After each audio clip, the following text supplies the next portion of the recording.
Deuxième partie de l'Africa Newsroom. Notre plateau est toujours au complet. Nous sommes avec Baran Ndiaye, consultant en innovation technologique, Tiefing Sissoko, sociologue de l'éducation et président de l'APUMAF. Merci messieurs d'être restés sur ce plateau. Nous parlions donc de cette révision constitutionnelle controversée au Togo. Et Alfred Tchongo, vous vouliez rajouter quelque chose? Juste de dire que les instruments dont Sissoko parlait ici, c'est d'abord les hommes. Ce sont eux qui construisent. Le premier, c'est l'homme. C'est lui qui est à même de mettre en place justement les outils juridiques qui concordent avec l'esprit de la nation, l'esprit des populations pour l'amener vers l'avant.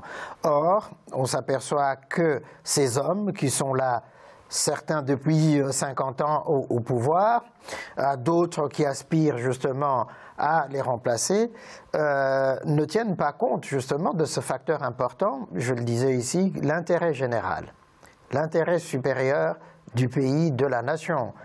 Et la nation, c'est qui? Ce sont les Togolais, les Togolaises, au quotidien, dans les villages, dans les campagnes, dans les villes. Ce sont les élèves, les étudiants, etc., qui aspirent tout de même au bien-être, au bien-vivre. Or, jusqu'à présent, la cristallisation autour de cette question constitutionnelle, qui est finalement question du pouvoir du président du Togo, fait quoi? Obérer toute une série d'autres choses. Bara rappelait les indicateurs économiques catastrophiques du Togo.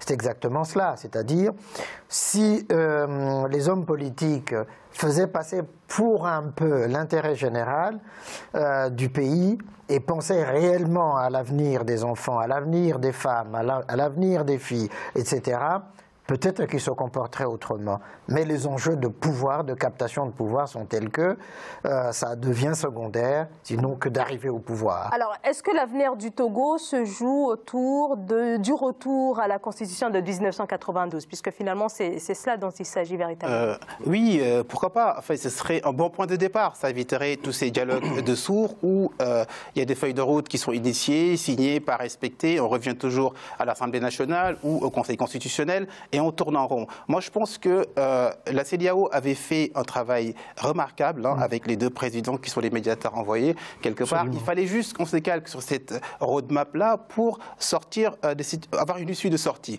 Ce n'est pas le cas. Ce n'est pas le cas. C'est-à-dire qu'il y a deux trajectoires. Soit on remet à jour ce projet de loi, soit on va vers le chaos. Et ce n'est pas souhaitable actuellement. Moi, je pense que l'opposition n'a pas tort dans la mesure où il est en train de mettre le doigt là où ça fait mal. Parce que cette CENI qui existe aujourd'hui, le gouvernement dit actuellement, il y a la CENI, tout se passe bien, ils supervisent, ils suivent. D'accord, c'est une chose. Mais la CENI, on sait bien que l'ensemble de ses membres sont proches du gouvernement. Exactement. Donc l'issue ne sera pas du tout favorable à l'opposition. Donc il faut revoir les doléances de l'opposition, plus reconstituer la CENI et appeler d'autres observateurs, créer d'autres types de commissions, impliquer la société civile, impliquer les mouvements de la diaspora, impliquer davantage l'opposition pour pouvoir sortir, avoir une issue favorable. Sinon, ce sera le chaos. Tiefing Sissoko, alors Baran Ndiaye dit que la CEDEAO a joué plutôt un rôle remarquable. Est-ce que cette CEDEAO n'a quand même pas manqué de prise d'opposition dans cette histoire? Mais disons que la CEDEAO est intervenue dans le débat puisque l'opposition réclamait un retour donc à la Constitution de 92. Et c'est la question que vous soulevez. Et pourquoi en fait l'opposition demande ce retour à la Constitution de 92? Quand on regarde le Togo, il y a eu en fait 4 projets constitutionnels qui ont été développés en 63, en 81, en 92. Et ensuite en 2002, qu'est-ce qui s'est passé? C'est Yassim Père qui a voulu ce projet de révision constitutionnelle pour pouvoir rester au pouvoir. Et donc quand il a fait cela, ça n'a pas été fait dans les bonnes et dues formes et donc l'opposition se réfère à ce changement pour demander un retour à la Constitution de 92. Mais juridiquement, je ne pense pas qu'on puisse espérer ce retour à la Constitution de 92. C'est le passé, il y a eu autre chose qui a été mis en place en 2002 et qui a survécu vécu jusqu'à aujourd'hui, jusqu'en 2018. Donc stratégiquement, je ne pense pas qu'on puisse se positionner en réclamant un retour, et juridiquement, un retour à la Constitution de 1992. Juridiquement, tout est possible, parce que modifier la Constitution, c'est deux voies, c'est-à-dire par la voie de l'Assemblée nationale ou par la voie d'un référendum. Oui. Alors les élus ont été mis là par le peuple. Si le peuple demande un référendum, ils peuvent modifier la Constitution. C'est comme le problème palestinien qui demande à revenir aux frontières de 68. On peut y revenir, aux accords de 68. C'est pareil. Donc pour moi, il n'y a pas de blocus. On peut faire la rétroactivité par rapport à cette Constitution qui a été modifiée, juste par voie référendaire. Oui, à mon sens, c'est quelque chose, ce serait une nouvelle Constitution. Ce n'est pas un retour à la Constitution de 1992, c'est la mise en place d'une nouvelle Constitution qui peut reprendre les mêmes dispositions que la Constitution de 92. Mais c'est une question de sémantique peut-être, mais ça a son sens, en fait, juridiquement. Le principe qui est développé sur la non-rétroactivité de la loi, c'est quelque chose qui est un principe j'ai envie de dire universel maintenant. Tout à fait. Pour la protection de l'humanité et autre chose. Donc aujourd'hui, à mon avis, le combat à mener, c'est pour le progrès, pour aller de l'avant, avec des nouvelles dispositions qui vont faire en sorte que le Togo s'en sorte de cette affaire par la bonne porte ou par la grande porte. Alfred Thiango? Alors, moi, je dirais effectivement que tout cela dépend de la bonne volonté des hommes. Si les hommes et les femmes qui sont aux prises avec cette question n'arrivent pas à dépasser, mais vraiment les intérêts égoïstes personnels, on n'en sortira pas, on va rester dans cette impasse. Et si le gouvernement veut passer par la force, eh bien on verra, on retrouvera les manifestations des rues, les morts inutiles, etc. Ce qui n'est pas souhaitable. Barra a rappelé qu'il y a des agendas dans toute la région de la CEDEAO, des élections qui se profilent à l'horizon, et dans ce cas-là, il faut un peu de modération des parts et d'autres pour arriver à un compromis. De toute façon, la politique, c'est l'art du compromis.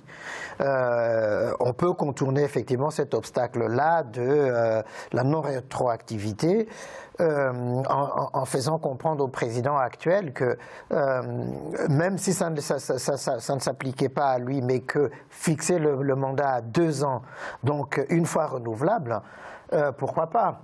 Ça lui permettrait, s'il est élu, et là encore, c'est les Togolais et les Togolaises qui doivent décider librement, en leur âme et conscience, de qui pourra les diriger après.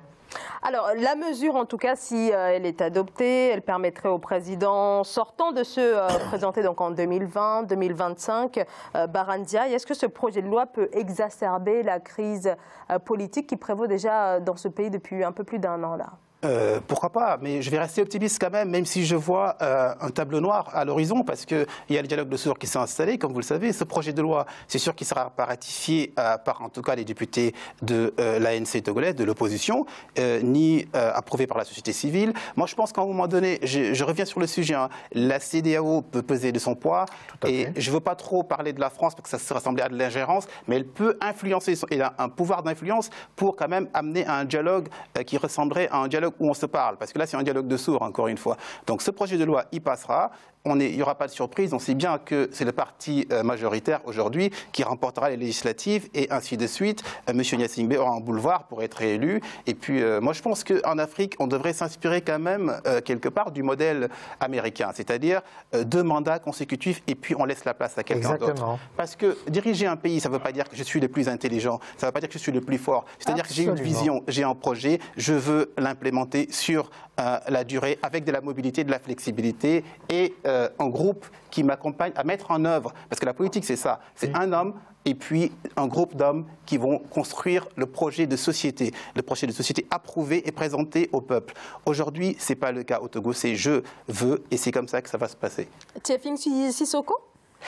Moi, je pense que, en tout cas, je vois cette question un peu différemment. Je pense que les éléments que vous avez tous les deux soulignés sur la question de la responsabilité, sur la question aussi de l'espoir que l'on peut fonder sur une nouvelle génération. Parfois, dans beaucoup de pays, on fonde l'espoir sur la nouvelle génération, dans sa capacité à renouveler les choses, dans sa capacité à proposer des nouveaux outils qui vont tout d'un coup organiser l'ordre national, l'ordre international international même. Quand on prend l'exemple, vous avez cité la France, quand on prend l'exemple de la France et qu'on regarde un peu l'histoire, puisque je m'intéresse beaucoup à l'histoire et aux révolutions, on se rend compte que la génération de mai 68 a reproché à leurs parents de ne pas tirer toutes les conséquences de la Grande Guerre et de rester dans une passivité. Et ensuite, leurs enfants leur ont reproché toute leur insouciance des enjeux du monde et de ne pas avoir trouvé les outils pour faire face à cela. Mais quand on regarde l'Afrique, on a des générations entières en fait. Ce n'est pas à nos parents qu'on va pouvoir reprocher l'immobilisme ou leur absence de responsabilité, mais c'est à nos grands-parents et à nos arrière-grands-parents. C'est-à-dire qu'on est resté dans beaucoup de sociétés, il y a des évolutions, il y a des révolutions qui se mettent en place pour mettre à chaque fois un ordre nouveau dans le monde, mais dans cette partie du monde, tout se passe comme si les choses sont restées figées depuis des décennies, depuis des siècles. Et donc, du coup, cette question de la responsabilité... Le cas du Burkina, c'est un contre-exemple par rapport à ce que vous dites. Le cas du Burkina, M. Compaoré, vous voulez s'éterniser au pouvoir. En 3 jours, la jeunesse en a eu ras-le-bol. Ils ont convergé vers le palais. Il est parti. En Afrique, il y a eu des révolutions. Nos grands-parents vivaient selon un modèle non démocratique. C'est-à-dire que depuis les indépendances, ce qu'on a fait, comme vous aimez bien parler de l'histoire, c'est qu'on a pris un copier de la démocratie européenne, occidentale, initiée par les sociétés occidentales, conforme aux normes et au mode de vie, au mode de fonctionnement des sociétés occidentales. On a collé en fait ce modèle démocratique, on a enlevé des virgules et des points et on l'a appliqué chez nous. Ça ne marche pas comme ça. La société africaine marche comment? La société africaine, si vous parlez d'histoire, elle marche de la façon suivante. Il y a les anciens qu'on respecte, il y a les anciens qui étaient des chefs de village, de canton, etc. Il y a la notion d'arbre à palabre, qui faisait office d'assemblée à l'époque, l'assemblée en tout cas locale. Et du coup, on s'est inspiré de ces modèles-là. Ces modèles-là ont été cassés. Les modèles de transmission aussi, numériques, etc., qui n'existaient pas à l'époque, étaient gérés par les griots. Donc on a suivi une évolution, on a accepté la révolution et on est à plein dedans. Sauf que ce sont nos dirigeants actuellement, d'après, c'est mon analyse personnelle, qui sont restés figés et cantonnés sur leur fauteuil et qui veulent y rester longtemps. Alors que diriger un pays, comme je ne cesse de le dire, c'est de pouvoir appliquer le projet d'ensemble du groupe, laisser quelqu'un d'autre continuer le projet dans la continuité. La France, quelle que soit la gauche et la droite... Le fait que... Pardon, je réponds juste à la question. Je suis totalement d'accord sur la question du copier-coller que je condamne sévèrement. Mais c'est vrai que là, quand on regarde l'histoire institutionnelle, il y a quelque chose que vous avez donné l'exemple du Burkina Faso. Il y a de bons exemples, mais on voit bien qu'il y a une continuité sur le plan institutionnel dans ces pays. Donc, oui, du coup, on veut remettre en cause des modèles, mais on continue en fait à assurer en quelque sorte le décrochage politique africain, justement, est lié au fait que, malgré les conférences nationales souveraines en 1990, qui étaient censées mettre un terme à l'ordre des indépendances héritées de la colonisation, cet ordre-là n'a pas complètement, totalement fonctionné dans la plupart des pays africains, puisqu'au fond, la plupart des chefs d'État se sont accrochés ou se sont servis de cette idée d'ouverture démocratique pour s'accrocher au pouvoir et y demeurer jusqu'aujourd'hui. C'est-à-dire que nous n'avons pas réussi à solder aussi cette phase-là de transition entre l'ancien monde hérité de la colonisation au moment des indépendances jusqu'en 1990 et les espérances que les conférences nationales, l'effondrement du mur de Berlin, la chute de l'Union soviétique, tous ces espoirs qui étaient fondés autour de ces conférences nationales. Dans certains pays, ça a marché, dans d'autres, mais on y est encore aujourd'hui, il y a ces hésitations qui font que les chefs d'État s'accrochent au pouvoir. Et donc, on a l'impression de piétiner, on a l'impression de tourner en rond. C'est pourquoi je veux dire, à un certain moment, l'audace politique est nécessaire. Le Mali, c'est vraiment le cas d'école, pour moi. Quand on voit tout ce que le Mali a connu, mais malgré cela, on dit on organise les élections présidentielles législatives. Ça n'a pas été parfait, mais ça a eu lieu.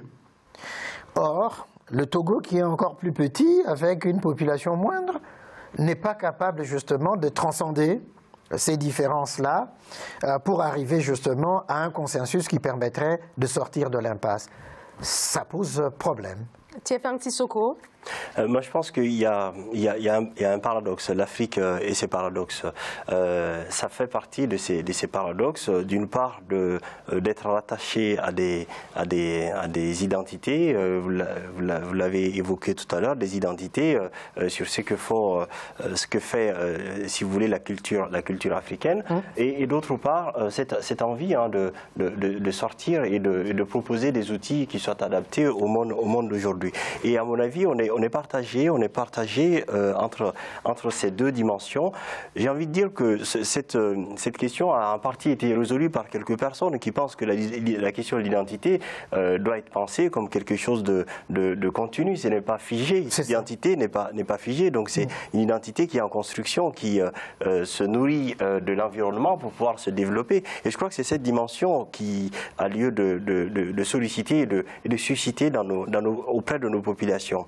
Que l'ordre ancien est dépassé et qu'aujourd'hui on doit se nourrir grandement de ce monde en se servant de toutes les possibilités qu'offrent les nouvelles technologies pour proposer d'autres éléments, d'autres outils de fonctionnement qui vont régir l'ordre nouveau. Et aujourd'hui, je crois qu'on est condamné à faire cela. Si on veut répondre présent, si on veut en même temps lutter contre les problèmes d'accès à l'éducation et en même temps aller aussi sur plus de progrès. Peut-être un dernier mot, Barhane Ndiaye, sur le Togo, et puis ensuite on marquera une courte pause. Oui, effectivement, vous avez dit tout à l'heure que le Mali, malgré la situation difficile, la guerre, les attentats, le terrorisme, a réussi quand même à organiser des élections présidentielles et à légèrement reporter les législatives pour l'année prochaine, il me semble. Et donc, je pense que le Togo, c'est juste une histoire de personnes. Et pour moi, encore une fois, il faut du courage. Et les émissaires de la CEDEAO n'ont pas eu assez de courage pour dire à M. Faure, le problème, vous savez, c'est quoi? C'est vous. Eh bien, on va terminer sur cela. En tout cas, pour cette partie, on se retrouve dans quelques instants pour la troisième partie de cette émission et nous prendrons la direction du Mali. À tout de suite.